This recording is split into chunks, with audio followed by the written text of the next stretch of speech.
Okay, Greeks and barbarians, good morning, good afternoon, kalimera, kalispera. Welcome to Western Music Zero, where you get to learn for your lives. We're going to be learning some Western music part reading techniques. So, get excited, I guess. So, what we're going to do first, actually, is we're just going to review kind of what I was doing last week.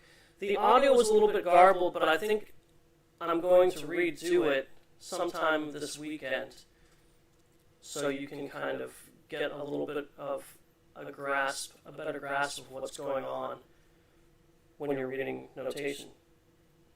But what I've done here is I'm just going to open up this Untitled piece of software, or Untitled document on this piece of software, MuseScore, which we talked about in the last unit.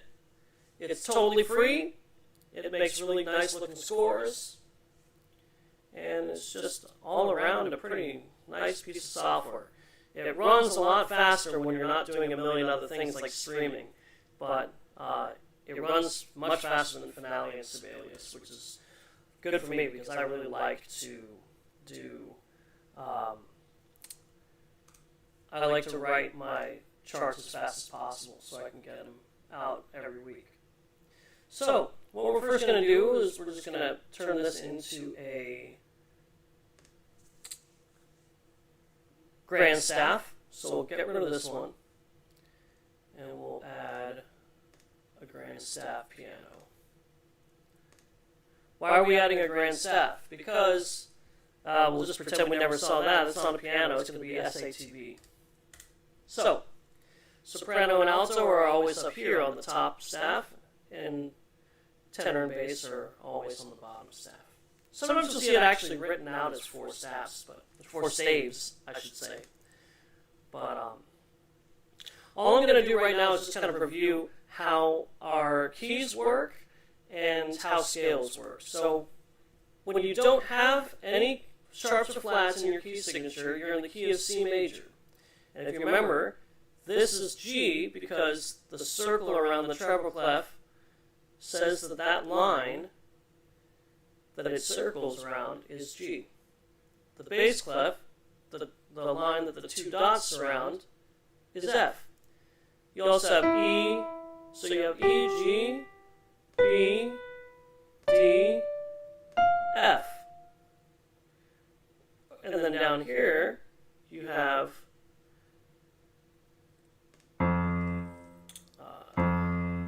change that to a rest. There we go. You have G, B, D, F, A, and then you have C. But notice that this is the same C as middle C here. So like if I go like this,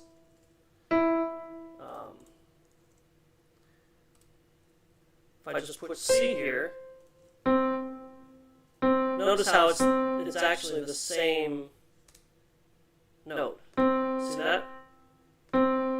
It's just written, the staves are just kind of spread out a little bit more so that you can really kind of see what you're doing when you're reading a four-part piece, or when you're reading something for piano. But we covered all this a couple units back. So yeah, so you have G, or sorry, you have E,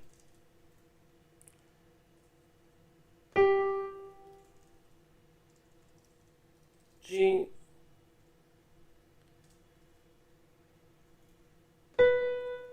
B,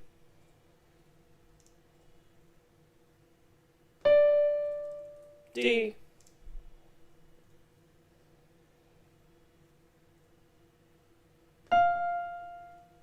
and F.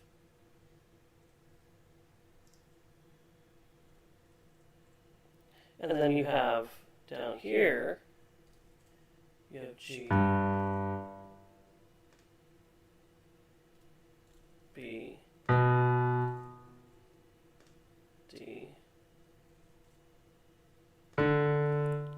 F,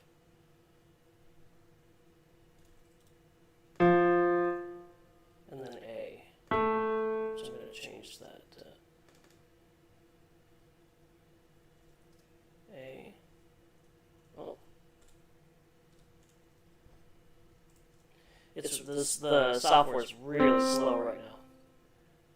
And then this is C, as we know.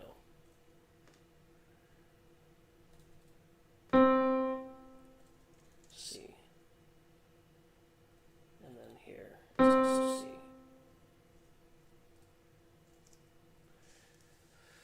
So that's the lines, and then the spaces you can just kind of surmise. That's an F between the E and the G. That's an A in between the G and the B. That's a C in between the B and the D.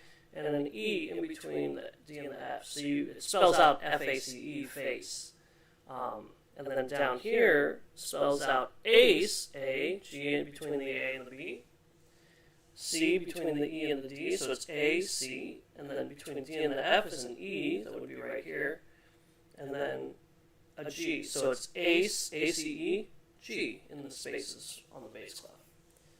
If you ever really want to just kind of memorize it that way, there's just a lot of different ways that you can look at the staff and kind of figure out for yourself what works best.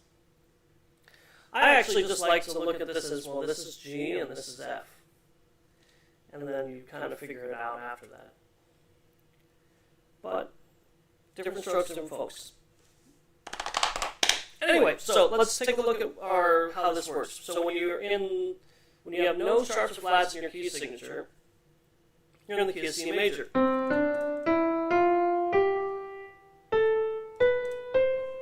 Notice how when I just played that, I started on Do, the tonic, Do, Re, Mi, Fa, Sol, La, Si, Do, right?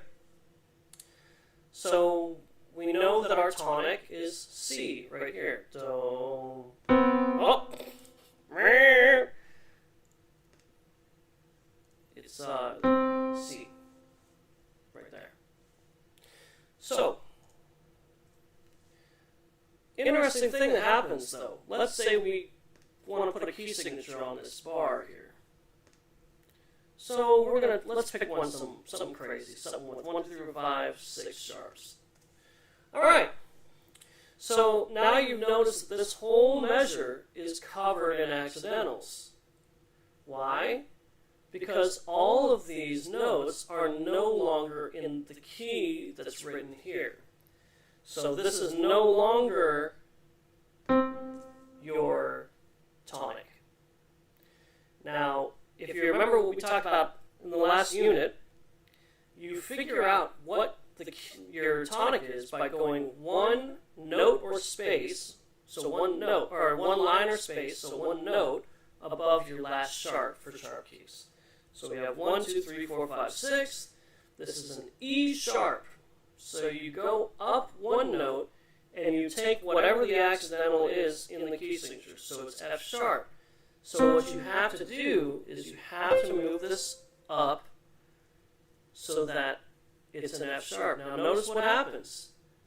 There's no accidentals written in anymore because now that is your tonic. F sharp, G sharp, A sharp, B, C sharp, D sharp, E sharp, F sharp. See that? Let's change this to a weird little flat key, shall we? So now look at that. It's chaos, right? Who would want to read something like that? Not me. So, the trick for flat keys, if you forgot, is you look at the second to last flat. And then that's your key. So it's A flat major. So you take all these notes and you put them up to A flat. Look at that. No accidentals anymore. So now you have A flat, B flat, C, D flat, E flat, F, G, A flat, right?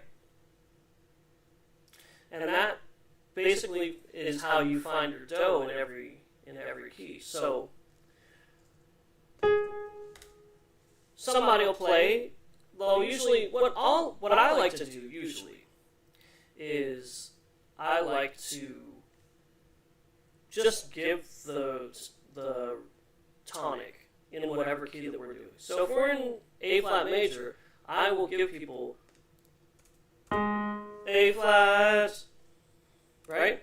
Well, it'll be down here, actually. Notice how those are the same note, just written in different staves. See that?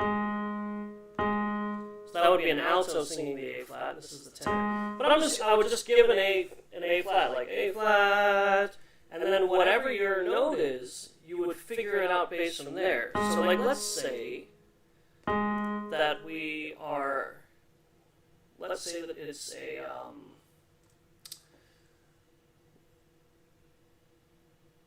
let's say that it is just an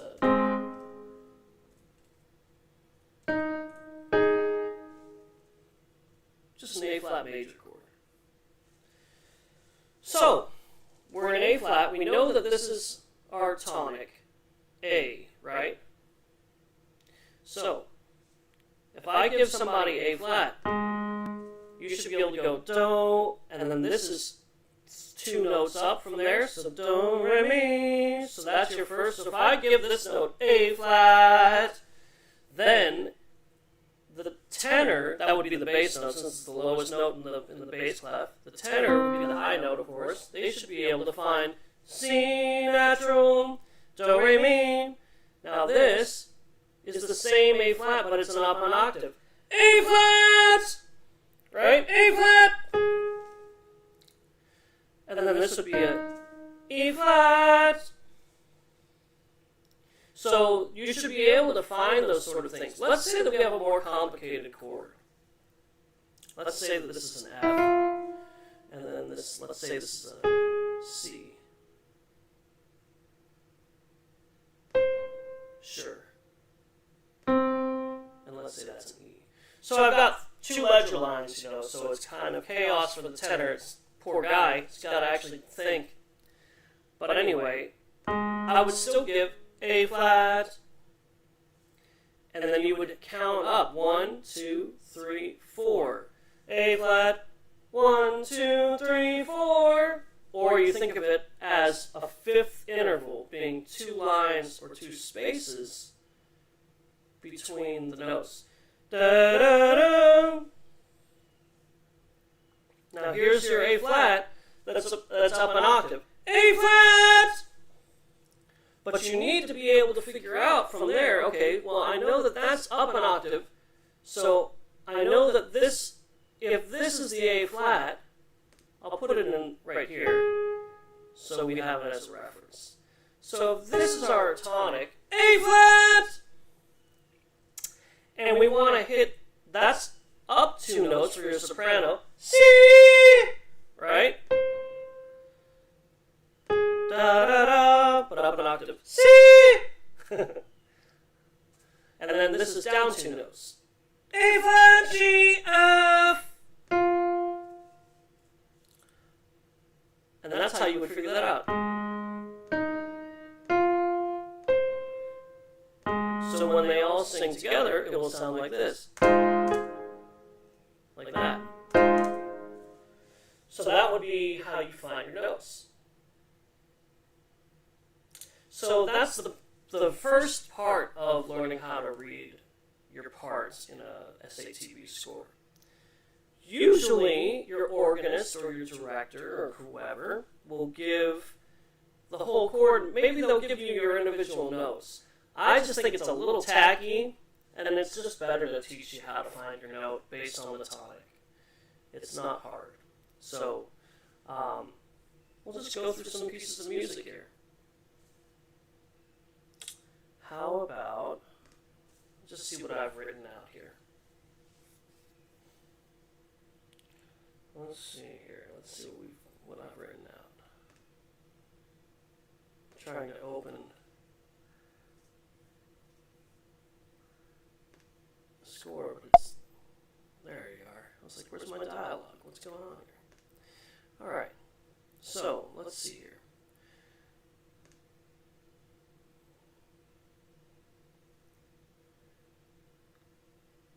What have I done for our workshop choir here? Okay, so let's take a look at Taikizes Somakusu first. Everybody knows this. If you're a choir person in the Greek church. I'd like it to open at some point in my life. Open. There we go. Come on. There you go.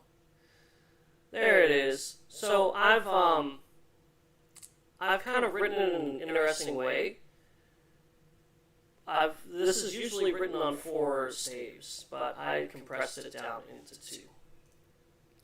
Almost every time you hear this, the organist will just play some parts of it. Oh, I don't like that. Do we want to hear ha's? Like, ha ha ha ha ha? I think I want to change it to the piano. Let's change that real quick. Go to the mixer here. Yeah, no thanks. No thanks on the choir ha's. Let's just do grand piano. Thanks. Great. And we'll do grand piano here as well. Much better. So you'll hear this.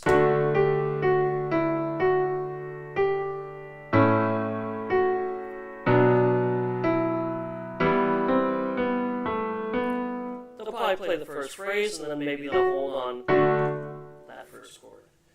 So, the first thing you gotta do when you hear that chord is you have to figure out where do is. Just get your ear right and go, okay. So you find it. You have to find where do is. And what I mean by that is you have to find the tonic of the scale key that you're in. Technically, this is actually not the key, but it's the first chord in this setting by Tykes. So you would find da, and that's your tonic. Do, re, mi, fa, sol, la, ti, do. See that? It all agrees with that chord. So you would find that first. Or your choir director would give you the tonic. So, if he says I'm giving you a D, that means he's giving you that note, right? D, D. So, basses, you're lucky. You're on a D. Altos, so are you. You're lucky. So if he gives you D, you just know that your D is an octave up. Sopranos, you're up how many notes between these two? 1, 2. Do, re, mi. So your note is going to be F sharp. Make sense? Your tenor. Remember when I said a fifth is always 2 lines or 2 spaces apart. 1, 2, 3, 4, 5. See that? That's how you find your note. And then you just read it like you would any piece of music. So, let's try it with another one. Let's try it with Evloidos. I've transcribed this from a retranscription by somebody at Holy Trinity Cathedral in Portland. They actually put it back down in F, but you'll notice the bass part goes kind of low. Most basses, like professional basses, would be able to hit a low F. But I like it to just be in a comfortable range for your regular choir. So, when I transcribe this, I like this to be the apichima, as we would call it in Byzantine music, the intonation of the mode for play go forth, but as it would be done by an organist. So you just play one of the classic phrases in Byzantine music. You could also do, like, it'd be cool to actually take the apichimata from every mode and make those the intonation for the organ and just kind of write it out in parts. It's an idea for the future. Anyway, but what we've done here is we've just taken one of the classic phrases here and turned it into a intonation. See that? So it lands on this chord. So, again, you have to get your bearings. You have to find, there you go. You find it. You find your do, re, mi, fa, sol, do.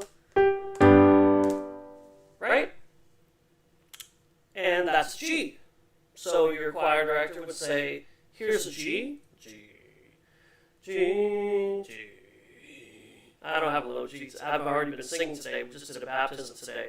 So, anyway, so what you do there is you still do the same sort of thing to kind of like figure out how to get the note for your part, right? So, what you do is you look at this and go, okay, well,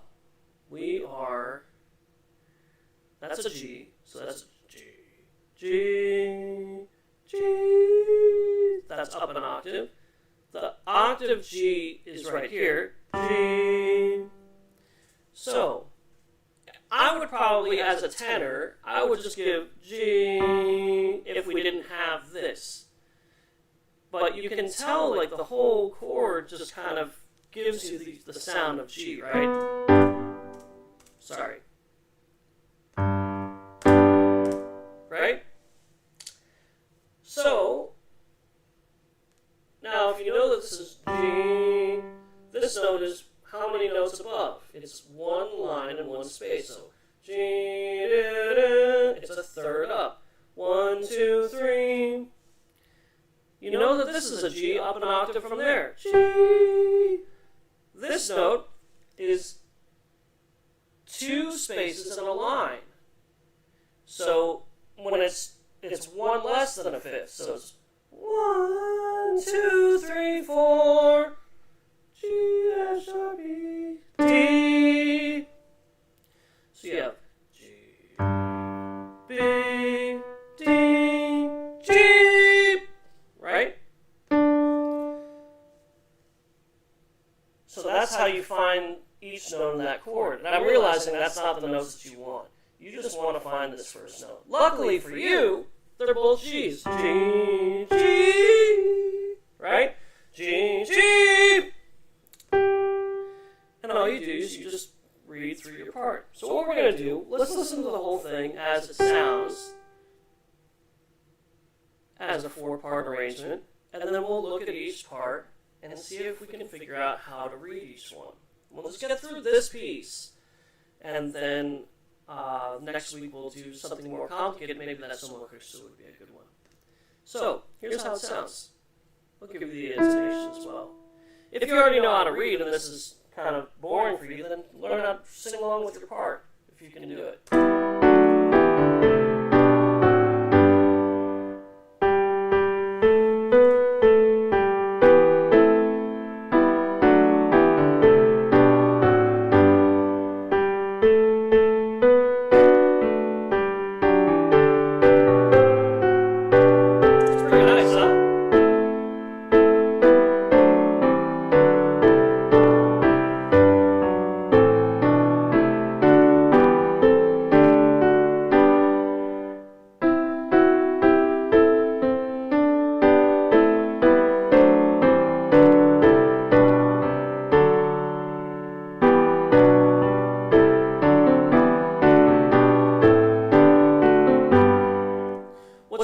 About Taiki's is everybody has a role. They all have these nice little melodic things that they can do.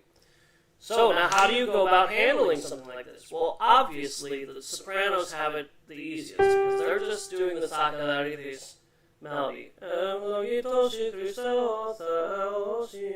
Right? But let's take a look at the bass first, because the bass is really tricky.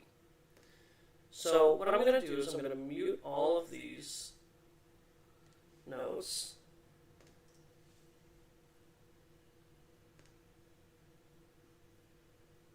Like this.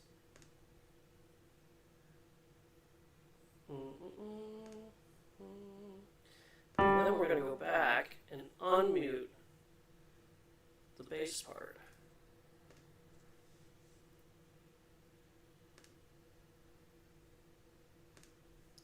Like this. Same voice in selection, select notes, play. So now we've isolated it. You could technically just open something up like this in MuseScore and work with it. And we do have on the Ampnola website this particular piece and each part already isolated, so you can go check it out. Right? And you'll hear this.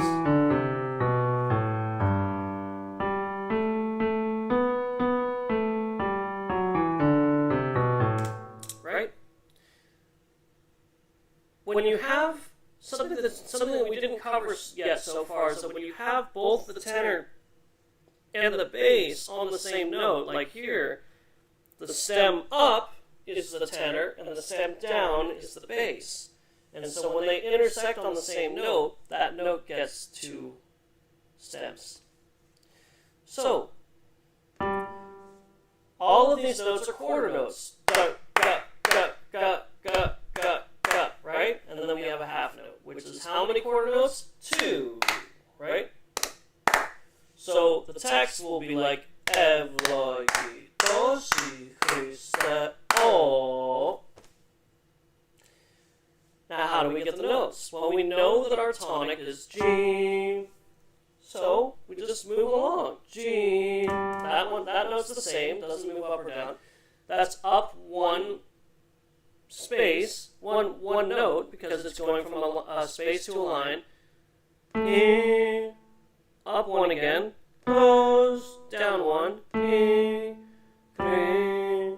Now we are following the bass right now, so we're looking at the downward stems. So this is down 2 notes. Da, da, da. This is up 3. Da, da, da, da. I always stress that you should read intervallically with Western music, especially if you're going to get into Byzantine music as well, because that notation, as we've discussed already, is completely intervallic. So, just a little piece of advice. You should really look at this more in terms of intervals.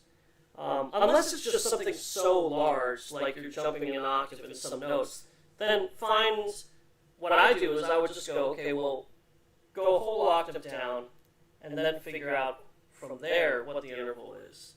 You take 2 steps instead of just 1 to find that note. Anyways, we're... And then we go just down in single notes, right? Da, da, da, da, da, da.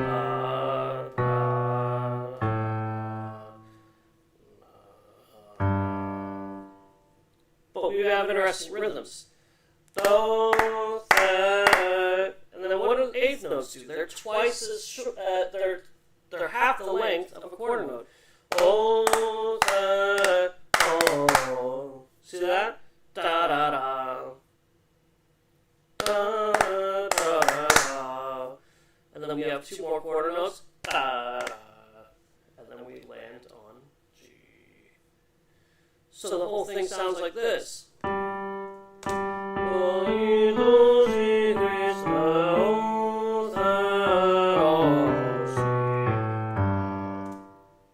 Make sense?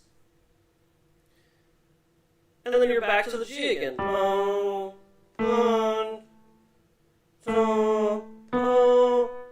remember, we're following the bottom stems. The stems are going down. So this note, do, bon, so, stays the same, goes down 1, goes down 1, goes down 1 and 1 again, but twice as fast. Da, da, da.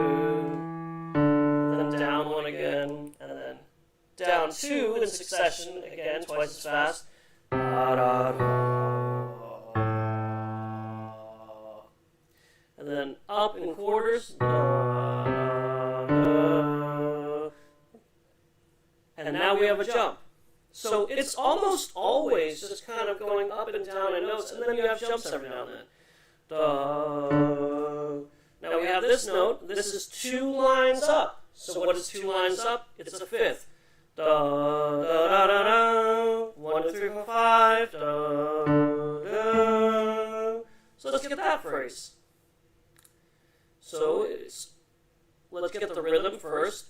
O, one, so, fus, tu, sa, li,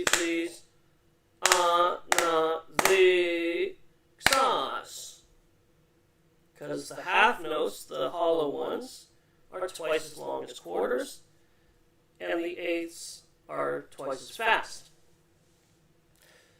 Western music really tries to do as many favors for you as possible so you can read this as easily as can be honest.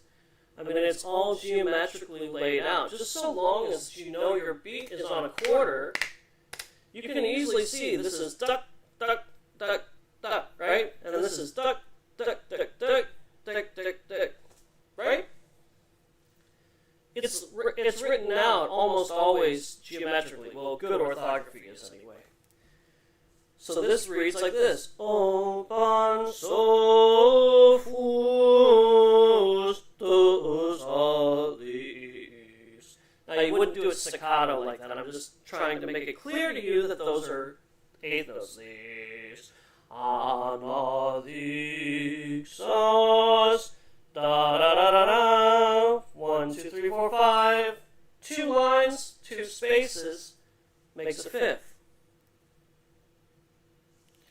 So you sing it at tempo.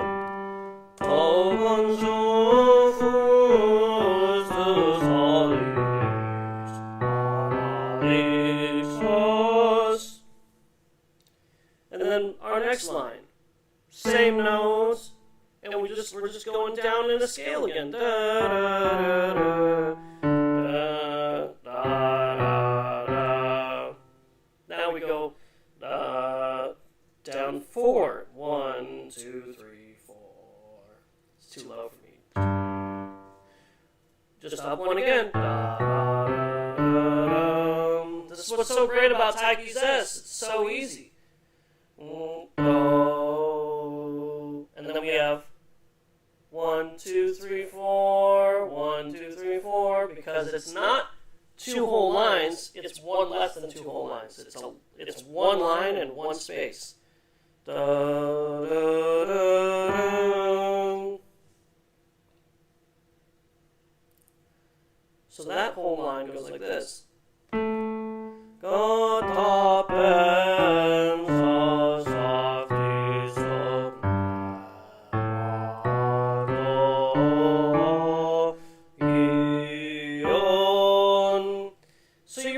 It looks very busy, doesn't it? But so much of it is just this going up and down these scales, and then there's just a couple of jumps here and there. So long as you pay attention to that, you should be fine. Now, this next line is up again a fourth, right? Because it's 1 space and then a line. Da, da, da, da, 1, 2, 3, 4. Okay, what's a dotted half? If you look up here, you'll have a hint. Because, look at the geometry. 1, 2, 3, and then the next note shows up. So a dot adds a half of whatever the note is. So this is now 2, as we know, a half note is 2 quarter notes, but now it's 2 plus half of 2, so it's 3 quarter notes. So, off, 1, 2, 3, and we're following the downward staff, the downward stem, right? Down 1, down 1, down 1, down 1, down 1.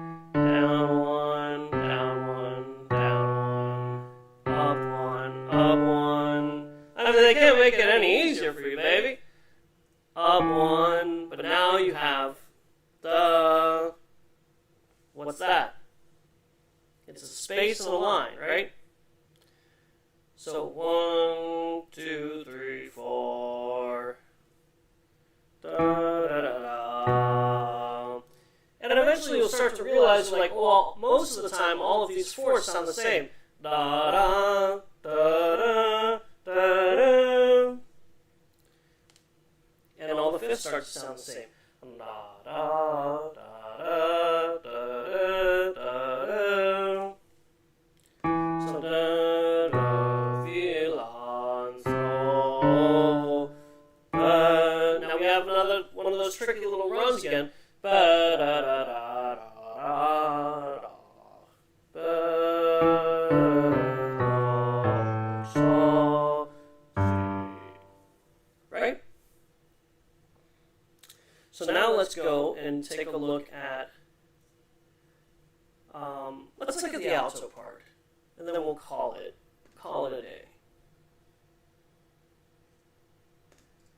So we will select, again, the downward stems.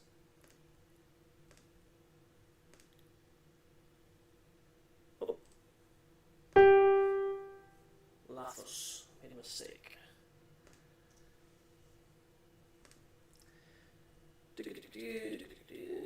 Okay, so same voice, same staff, in selection, perfect. Play.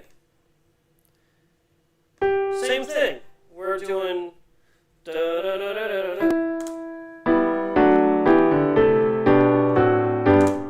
Right? So we know that our G, that's a G. This G is octave up. So, just like, and you'll notice it's actually the entire ensemble has the same note. They're just in octaves. Right? But we changed right here. It's that oh. So it's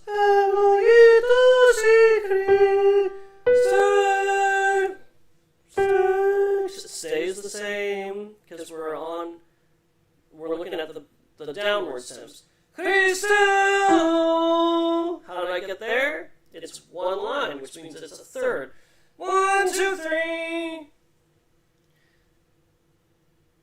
And the alto parts in Type Possessor are always really kind of nice. Stay the same, down 1, and then up 1, down 1, but those are half notes. And then stay the same because we're on a D before. And then we do the same thing.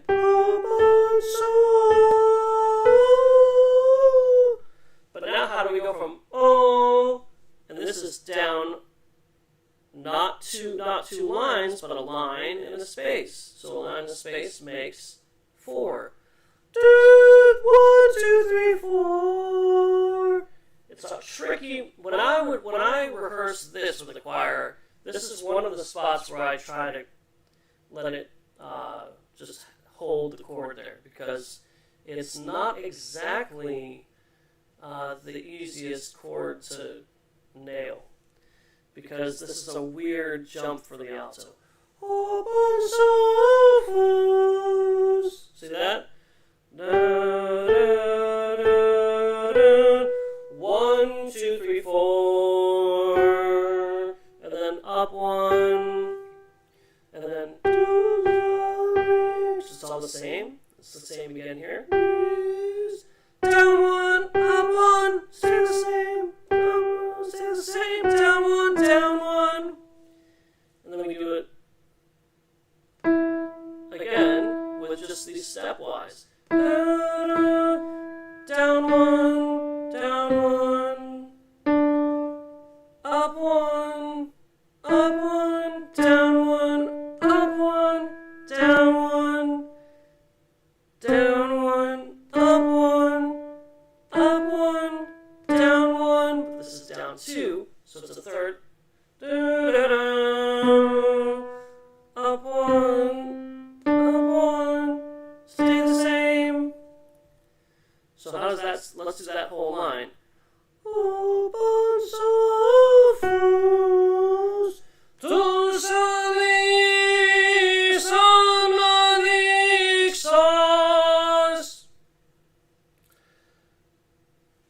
And then Katapem Sas, because it was a C before Sa, C before C, D, Sa, Sa, D, Sa, Planev, Ma, Da, Ah, Da, Da, down to, Do, Do, Do, La, Yi, On. And then we go up 1, Get thee off on. Now we have another one of those down too. Get thee off on, din. Right?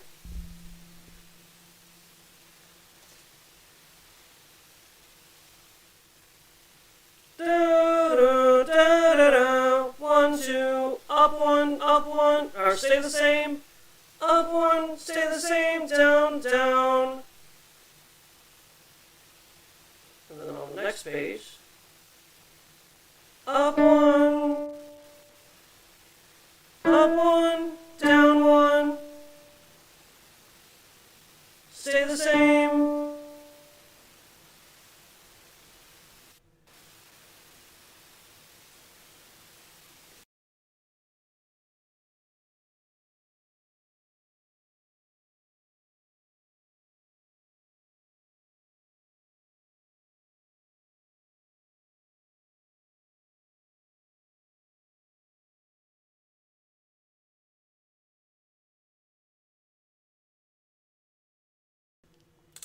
Sorry about that, I just had to reset my preamp on the mic.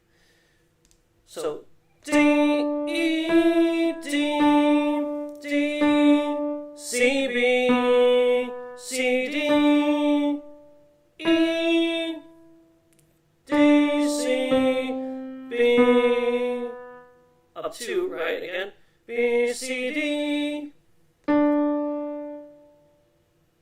D, stay the same, E up 1, D,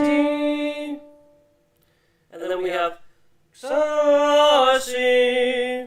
So this is, you could write this, watch this, you could write this actually as a dot, like that. Sa, Si. Patakis wrote it like this, for probably mostly so that it's clear that he wanted it to be a sung through suspension, so you could go sa, si. So you're tying it, but you kind of re-articulate that next beat. Sa, si, as opposed to sa, si, becomes sa, si. Subtle difference, but it does count, you know. So let's hear how that whole alto part sounds that we just went through.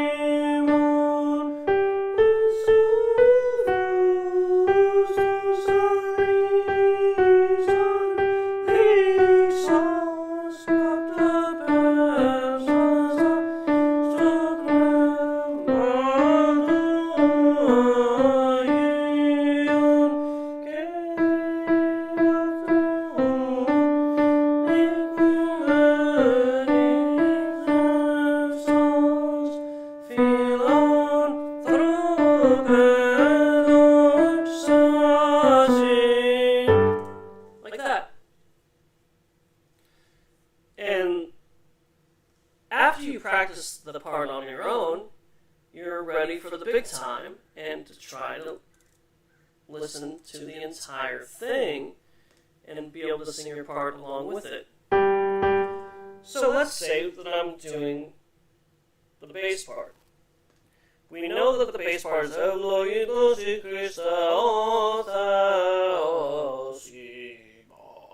right? Let's see if we can do it along with the full playback of all 4 parts, because that's the one thing, is you have to be able to be confident in your own reading.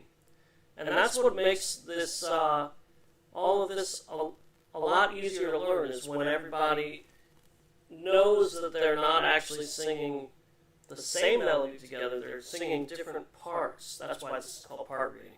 And we're going to do this for a couple of weeks, because it's a pretty rigorous exercise. So we'll probably do the second half of Epilogitos, the tenor and soprano part, next week, and then we'll hit Soma Christou as well. So let's just close with singing the bass part. Fall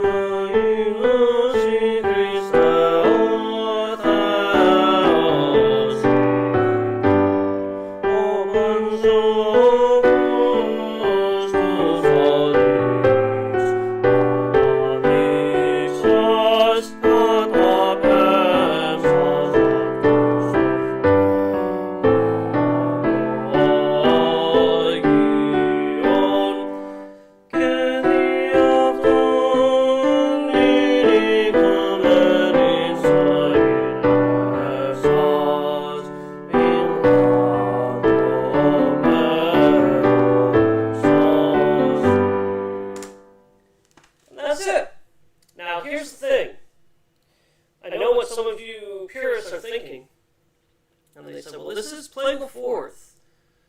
It's just been rearranged for 4 parts. And technically, as we've been doing Byzantine music, we've been kind of trying to preserve the orthography of saying that Ga is F.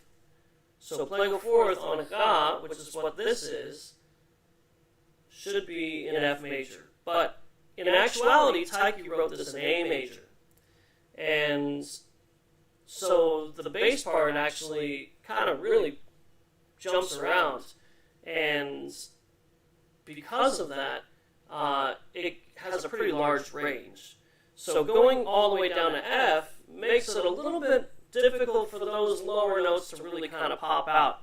So I just kind of made the compromise and said we'll put it in G. This is only pretty much for the organist. Otherwise, you could put it in an F and then just tell the organist transpose up 2 semitones and you'll get to G as well. Just depends. Like that's what I used to do with my organist, is that I would just give her, I would do T, and then I would say how many half steps up or down, like that. Not to be confused with the Byzantine chironomy. That's a completely different chironomy that I was using only so that we would agree with our deacon, who was really just all over the place. We'd be like, Kyrie eleison. We'd be like, nah. He'd be on a tritone. I'm like, what's going on, man? So we have to go, we have to change it. So now we have to go transpose down a whole step. So that was for my organist, so that we were always able to kind of change key with the deacon on the fly. So that's that. And that concludes Western Music 0, Part 5. Week 5, part reading. Next week, we're going to do even more part reading. So if you didn't like this, you're going to love the next week. But it's not as hard as you think. You just have to actually sit down and start doing it. Once you start doing it, you'll start to really kind of start to recognize the patterns that exist in this notation, and it becomes easier and easier to read. So if anybody has any questions, I'll stick around for a couple minutes, and then we'll get ready for the Biz Music course. And hopefully you guys got something out of this today. Cheers.